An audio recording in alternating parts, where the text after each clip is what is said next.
ये कहानी ममता की है। बचपन से ही घर में ये एहसास दिलाकर पाला गया कि औरतों को बोलने का हक नहीं है। अरे ममता, जरा जल्दी जल्दी हाथ चलाओ। रोज ऑफिस में देर पहुंचता हूँ तुम्हारे कारण। लेकिन आपका सारा खाना पैक और तैयार भी है। अरे जबान जितनी चलाती हो उतना अगर हाथ चलाती ना तो शायद घर को अच्छे से मैनेज कर पाती।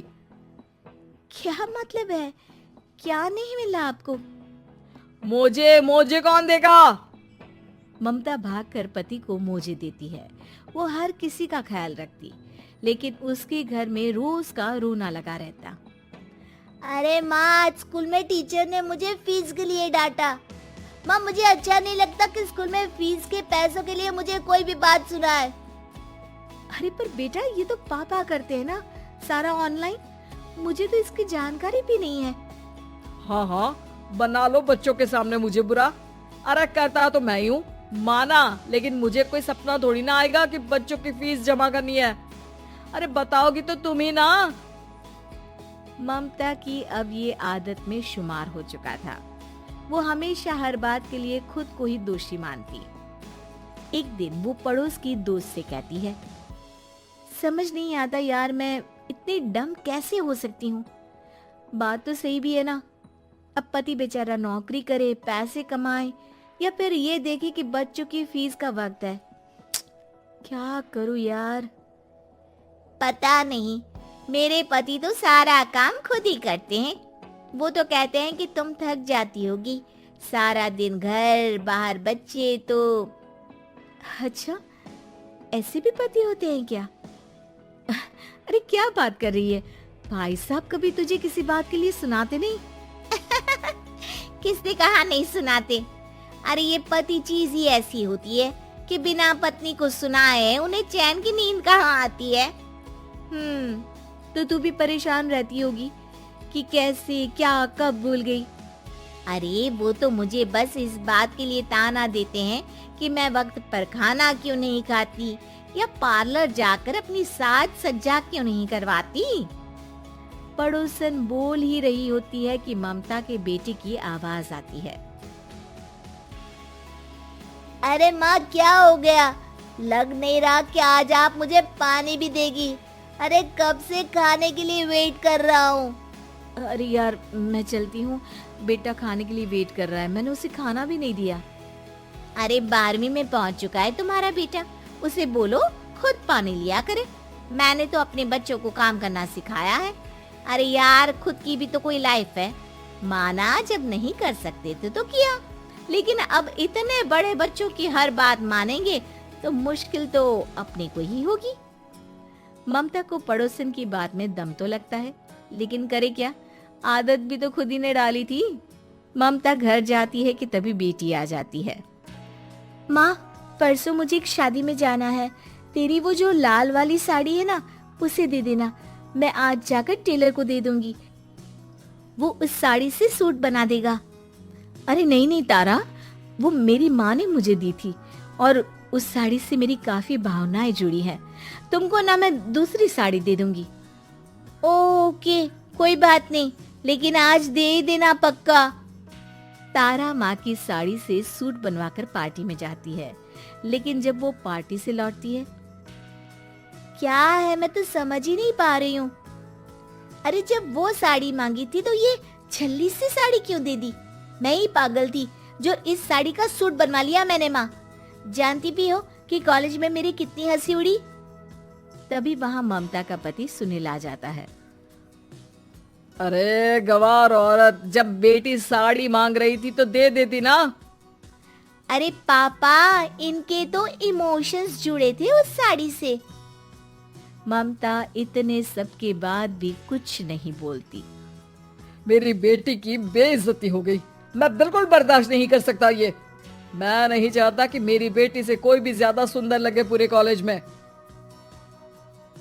जी, वो पढ़ने में तारा बिल्कुल अच्छी नहीं है, उसकी पढ़ाई पर आप ध्यान दीजिए ना। अच्छा, अब तुम मुझे बताओगी कि मुझे किस पर ध्यान देना और किस पर नहीं। रमेश जैसा ही ये वाक्य पूरा करता है, ममता की बेटी और पति उस पर जोर जोर से हंसते हैं। अरे ठीक है ना, पता ही नहीं चला कि कैसे वक्त इतना बीत गया। अरे कैसे पता चलेगा माँ, हम लोगों के पीछे जो तू बैताल की तरह चिपकी रहती थी, तुझे कैसे वक्त का पता चलता।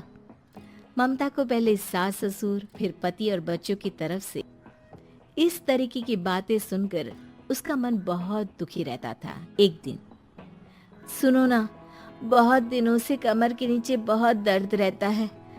कल मैंने देखा तो एक फोड़ा था। अरे ममता, एक बार अपने पति से बात करो, वो तुम्हारा फोड़ा डॉक्टर को दिखा देंगे। अरे नहीं नहीं, वो तो गुस्सा हो जाएंगे। अरे क्यों गुस्सा हो जाएंगे, तुमको दर्द है। हाँ, लेकिन वो यही बोलेंगे कि ऑफिस जाऊं या फिर तुम्हें लेकर डॉक्टर के पास। तो बेटे से ही बात कर ले। अरे वो तो मैं कर लूं, लेकिन फोड़ा है ऐसी जगह कि उसे बताते मुझे शर्म आएगी। लेकिन कुछ ना कुछ तो करना जरूरी है ना, ऐसे कब तक फोड़े के दर्द से तड़पती रहेगी। अब तो सोच रही हूँ कि इनसे बात कर ही लूं, वरना दर्द के मारे कहीं मर ना जाऊं। लेकिन शाम को, ममता, क्या किया तुमने आज? खाने के डिब्बे में कैसा खाना दिया था? दाल खराब हो गई थी। कब की थी? दाल तो मैंने सुबह ही बनाई थी, खराब कैसे हो गई? अच्छा सुनिए ना, मुझे कहना है कि अरे गरम दाल बंद करोगी तो ऐसा ही होगा ना। बेइज्जती हो गई सबके सामने मेरी। ऑफिस वालों ने ऐसा मजाक उड़ाया कि क्या बोलूं। कल से ठीक से खाना देना है तो देना, वरना खाना देना बंद कर देना। बाहर खा लूंगा मैं। ममता, जो पति से अपनी परेशानी बताने वाली थी, वो अब ये सोचने लगती है कि कल से पति को खाने में क्या दे। अगले दिन ममता थकी थकी सी हालत में, आप लोगों के लिए नाश्ता बना दिया है, खाना बनाने की हिम्मत नहीं है आज तो। रात भर सोकर थक गई है ना, इसीलिए तो खाना नहीं बना सकती। हिम्मत नहीं हो रही है, मैं बस सोने जा रही हूँ। बस मैडम को सोने का बोल दो, फिर देखो कैसे सोती रहती है। माँ, फिर वही पराठा सब्जी। अरे हमारे साथ के दोस्त एक से बढ़कर एक नाश्ता खाना लेकर आते हैं, आप तो बस। सभी घर से निकल जाते हैं, लेकिन जब शाम को बेटा घर आता है तो घर में अंधेरा रहता है। बेटा लाइट जलाता है। क्या माँ, तुम्हारा भी जवाब नहीं है बिजली का बिल बचाने के लिए? वो बोल ही रहा होता है कि सामने माँ जमीन पर लेटी मिलती है। वो उसके पास जाता है। अरे माँ, क्या हो गया माँ? तभी वहाँ पड़ोसन आती है। अरे बेटा, तुम्हारी माँ के पैर के पास एक फोड़ा है, जिसके कारण ये लगातार कमजोर होती जा रही थी। मैंने उसे पहले ही कहा था कि घर में बता दो, लेकिन तुम्हारी माँ किसी को तंग करना नहीं चाहती थी। तभी वहाँ डॉक्टर आ जाता है। अरे इनके ऑर्गन में दिक्कत है, कोई बात है जो इनके मन में खटक रही है।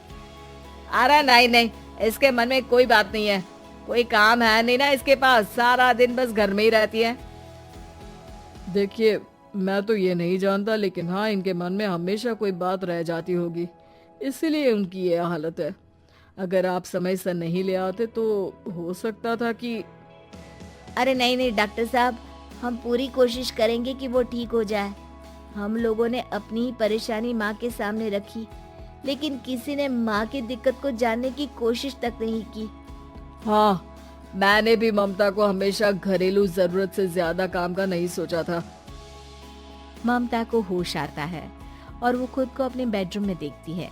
वो उठने की कोशिश करती है कि माँ, अब आप नहीं उठेंगी, हम लोग है ना, हम लोग आपको पूरी तरह से खुश रखने की कोशिश करेंगे।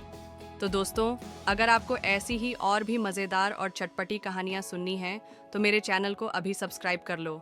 मिलते हैं अगली वीडियो में, तब तक के लिए बाय बाय